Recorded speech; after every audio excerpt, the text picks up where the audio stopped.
Movie की starting सुजन stone से होती है जिसे टीवी पर आने का जुनून सवार है। जो वर्ल्ड फेमस जर्नलिस्ट बनना चाहती है, अब हमें लैरी को दिखाया जाता है जो अपनी सिस्टर के साथ बैठा सुजैन को ही वॉच कर रहा था। उससे ज़्यादा खूबसूरत लड़की उसने अपनी लाइफ में आज तक नहीं देखी। वो उसके प्यार में पड़ जाता है। ये बात वो अपनी सिस्टर जेनिस को बताता है और अब वो उसे शादी भी करना चाहता है। वो अपनी ड्रीम की उसे गोल्डन गर्ल बताता है। वो उसकी कंपैरिजन चाइना डॉल से करता है जिस पर उसकी सिस्टर ने कहा, लेकिन जब तुम डॉल को किस करते हो तो वो बैक किस नहीं करती।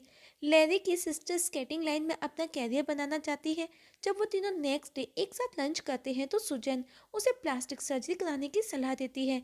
चाइनीज को उसकी बातें ज़रा अजीब लगती हैं। लैरी ने सुजैन के बारे में अपने फादर से बात की। उसके फादर भी रेडी नहीं थे, पर लैरी को सुजैन के आगे कुछ भी नहीं दिखता। वो उसके प्यार में इतना पागल था कि उसने उसके लिए अपना पैशन अपने ड्रम तक सेल कर डाले। दोनों ने जल्दी ही शादी भी कर ली। हनीमून के लिए दोनों फ्लोरिडा गए, लेकिन वहां पर भी वो धूप की वजह से सुजैन लैरी के साथ कहीं नहीं गई, क्योंकि उसे अपनी खूबसूरती की हमेशा फिक्र रहती थी। और उस हनीमून पर लैरी की जितनी भी सेविंग्स थी सब खत्म हो गई। जल्दी ही उन्होंने नया घर भी बाय कर लिया था। साथ ही सुजैन को लैरी ने मस्टैंग भी गिफ्ट की। एक रात उन्होंने अपनी अपनी फैमिली को डिनर पर बुलाया। सब बातें कर ही रहे थे, तभी बीच में से जैनिस उठ करके जाने लगी। उसको जॉब मिली है जिसके लिए उसे प्रैक्टिस करनी होगी। लैरी ने कहा उसके पास में गुड न्यूज़ है। सब बहुत खुश हो गए, सभी काफी एक्साइटमेंट में पूछने लगे। सबको लगा कि वो प्रेग्नेंट है, लेकिन लैरी ने सबको बताया कि सुजैन को WWE एंड टीवी स्टेशन पर न्यू जॉब मिली है। ये सुनकर के भी सब खुश हो जाते हैं, पर ये जॉब भी उसे ऐसे ही नहीं मिली। इसके लिए उसने सबसे पहले एक बंदे का रेफरेंस निकाला और वो शख्स मीडिया लाइन से कनेक्टेड था। उसने सुजैन को कहा कि वो एज अ मैसेंजर वर्क कर सकती है और ये उसके लिए सीडी का काम कर सकता है। और वैसे भी सुजैन टीवी पर आने के लिए ऑब्सेस थी। उसके लिए वो कुछ भी कर सकती थी। जब वो उस अमेरिकन फेमस ब्रॉडकास्ट वर्ल्डर से बात कर रही थी तो उसके कन्वर्सेशन से ये पता चलता है कि अगर वो उसका कहा मानती है तो वो उसे जल्दी फेमस कर देगा। और उस दौरान वो सुजैन को अंडर टेबल टच कर रहा था। सुजैन को भी कोई ऑब्जेक्शन नहीं था। और आज रात वो घर लेट से पहुंची। लैरी ने पूछा तो उसने कहा उसे नींद नहीं आ रही थी। अब नेक्स्ट डे वो ग्रांट से मिली इंटरव्यू के लिए और कुछ ज्यादा ही ओवर एक्ट कर रही थी। ग्रांट ने कहा वो उसे ज्यादा पे नहीं कर सकते। सुजैन ने कहा पैसा उसका कंसर्न नहीं है, मुझे बस मौका चाहिए खुद को प्रूव करने का।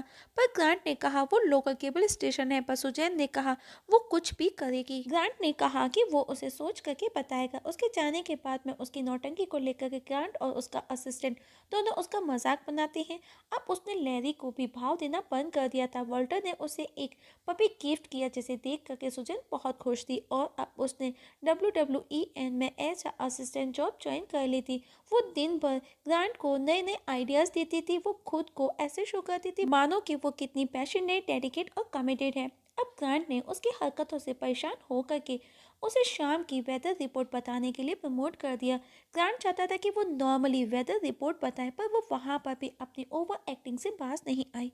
और उसके ये न्यूज़ उसकी खुद की फैमिली और लैरी भी देख करके खुश थे। लैरी को इतना खुश देख करके उसके दोस्तों को भी अजीब लगा, क्योंकि वो एक नॉर्मल जॉब थी। एक दिन वो स्कूल में अपने प्रोजेक्ट के प्रमोशन के लिए गई जो कि टीवी डॉक्यूमेंट्री के लिए था, जहां पर उसकी ओवर एक्टिंग को देख करके कुछ परेशान थे तो कुछ उसमें इंटरेस्टेड भी थे। रसेल नाम का स्टूडेंट एक ठग टाइप का लड़का है। वही जिमी सिर्फ सुजैन को ही देख रहा था और उसने उसके प्रोजेक्ट के लिए साइन किया। साथ ही लीडिया और रसेल ने भी। अब सुजैन उन तीनों का इंटरव्यू लेती है और उनके फ्यूचर प्लान के बारे में पूछती है, लेकिन लीडिया के कोई प्लान नहीं थे। जिमी बहुत ही ज़्यादा शाय था, वो कुछ भी बोल नहीं पाया। सुजैन अपनी जॉब में इतनी ज़्यादा खो जाती है कि वो घर तक जाना भूल जाती है। वहीं लीडिया, रसेल, जिमी तीनों एक साथ में हैंग आउट करते हैं और सुजैन को ही लेकर के बातें कर रहे होते हैं। रसेल का कहना है कि हमको उससे कुछ पैसा लेना चाहिए। उसके हस्बैंड का खुद का रेस्टोरेंट है, उसके पास में बहुत पैसा होगा। पर जेम्स ऐसा कुछ नहीं सोचता। एक दिन सुजैन की मदर ने उससे बच्चे का पूछा, पर सुजैन बिल्कुल भी उस सब में इंटरेस्टेड नहीं थी। उसकी मदर को भी अजीब लगा जब यही बात लैरी ने कहा कि अब हमको अपनी फैमिली बढ़ानी चाहिए। सुजैन ने कहा वो बेबीसिटर नहीं है। रात को जेम्स जब सुजैन को टीवी पर देखता है तो वो उसे देखते हुए खुद को प्लीज करता है। जब रात को सुजैन घर लौटती है तो लैरी उसे जॉब छोड़ करके उसी के रेस्टोरेंट को ज्वाइन करने का बोलता है, ताकि वो अपनी फैमिली को भी बढ़ा सके। और वैसे भी वो जॉब कर रही है और वो जो जॉब कर रही है उसमें उसके लिए आगे कोई भी फ्यूचर नहीं है। सुजैन ने कहा वो इस बारे में सोच करके बताएगी। अब सुजैन के मन में लैरी को लेकर के कुछ कुछ चलने लगा, क्योंकि वो अपने कैरियर के आगे कोई भी कॉम्प्रोमाइज करने को रेडी नहीं थी। अब लीडिया सुजैन क्लोज आने लगी थी। सुजैन लीडिया को रिलेशनशिप को लेकर भी एडवाइस देने लगी थी। लीडिया उस पर इतना ट्रस्ट करने लगी कि उसने आज तक जो भी किसी को नहीं बताया था अपनी मदर के बारे में, उसने वो सब उसको बता दिया था, क्योंकि वो उस पर ब्लाइंडली ट्रस्ट करने लगी थी। अब लैरी बिजनेस के सिलसिले में बाहर गया तो सुजैन ने लीडिया और जेम्स को घर बुलाया। डांस करते करते वो जेम्स के क्लोज आने लगी। लीडिया वहीं बैठी उन दोनों को देख रही थी और सब वो नोटिस भी करती है। ये देख करके सुजैन ने उसे अपने पपी को बाहर वॉक पर ले जाने का कहा। लीडिया भी चली जाती है, लेकिन जब वो लौट करके आई तो उसने उन दोनों को इंटीमेट होते देख लिया। जेम्स भी सुजैन को प्यार करने लगा था, जबकि सुजैन सिर्फ ड्रामा कर रही थी, वो सिर्फ अपना काम निकलवाना चाहती थी। जेम्स ने कहा जब वो उसके साथ नहीं होता उसे लगता ही नहीं कि वो जिंदा है। ये सुन करके सुजैन ने ड्रामा करना स्टार्ट कर दिया कि वो नहीं चाहती कि लैरी उसे टच भी करे, उसे उसका टच पसंद नहीं आता और मैं भी हर समय बस तुम्हारे बारे में ही सोचती रहती हूँ। वो बस उसे इमोशनली ब्लैकमेल कर रही थी।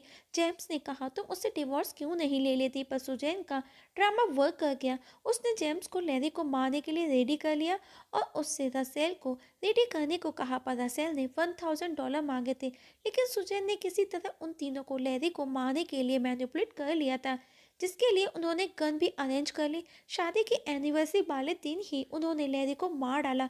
जब सुजैन वेदर रिपोर्ट बता रही थी, लैरी की सिस्टर को जब ये बात पता चली तो वो सुनते ही बेहोश होकर के गिर गई। लैरी के पेरेंट्स भी बहुत दुखी थे। पुलिस भी पहुंच चुकी थी। पुलिस हर चीज़ की बहुत ही ज़्यादा बारीकी से जांच कर रही थी, पर सुजैन सबसे बाद में घर पहुंची और ऐसे ड्रामा किया मानो उसे कुछ पता ना हो, जबकि ये सब उसी ने कराया था। लैरी के फ्यूनरल के बाद में लीडिया सुजैन से मिलने उसके घर आई। सुजैन उससे बात करना नहीं चाहती, पर जैसे ही उसने जेम्स को देखा उसने उसे अंदर बुलाया। लीडिया ने बताया उसे जेम्स ने भेजा है, वो उसके लिए मरे जा रहा है और रसेल के पैसे $1000 भी अभी तक उसे नहीं मिले, वो उनसे मांगता है। पर सुजैन को अब उन तीनों से कोई मतलब नहीं था, क्योंकि उसका काम पूरा हो चुका था। पुलिस भी अब उन पर नजर बनाई थी, क्योंकि कहीं ना कहीं उन्हें उन पर शक था।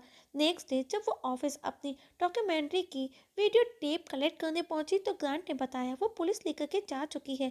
पुलिस को जल्दी ही गन मिल गई। उन्होंने जेम्स को भी पकड़ लिया था। उसने सब सच बता दिया, साथ ही रसेल लीडिया को भी। और उस गन पर जेम्स के फिंगरप्रिंट भी थे।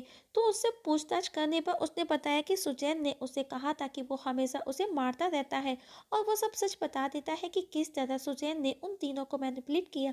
पर जेम्स उसे सच्चा प्यार करने लगा था। अब पुलिस ने लीडिया को अपने फेवर में कर उसे सुजैन के पास भेजा और उसे फोन टेप वायर से कनेक्ट किया गया, जिससे कि उन दोनों की बातों को सुना जा सके, मीन्स रिकॉर्ड किया जा सके एज अ प्रूफ। और जब वो सुजैन से मिलने गई तो बातों बातों में उसने रिवील किया कि उसका भी लैरी के मर्डर में हाथ है, और वो लीडिया को भी उसका मुंह बंद रखने का बोलती है। इस तरह से सुजैन के अगेंस्ट भी पुलिस के पास में एविडेंस था जो कि स्ट्रांग था, तो सुजैन को अरेस्ट कर लिया गया। पर सुजैन ने कहा कि उसके हस्बैंड को नशे की आदत थी, और जब वो ये बात मीडिया को बता रही थी तो लैरी की फैमिली भी उसे देख रही थी। ये देख करके लैरी के फादर को बहुत गुस्सा आया, क्योंकि उन्होंने अपना बेटा खो दिया था जिसका कोई भी कसूर नहीं था।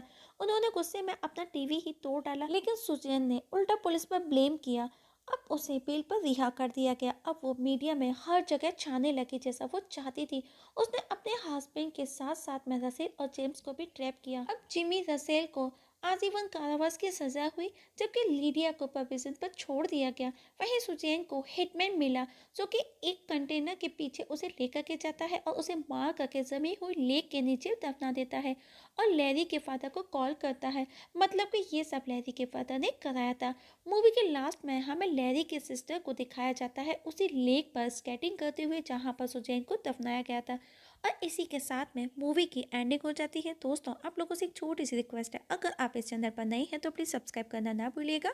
वीडियो पसंद आए तो लाइक और शेयर भी कर दीजिएगा। वीडियो देखने के लिए थैंक यू सो मच।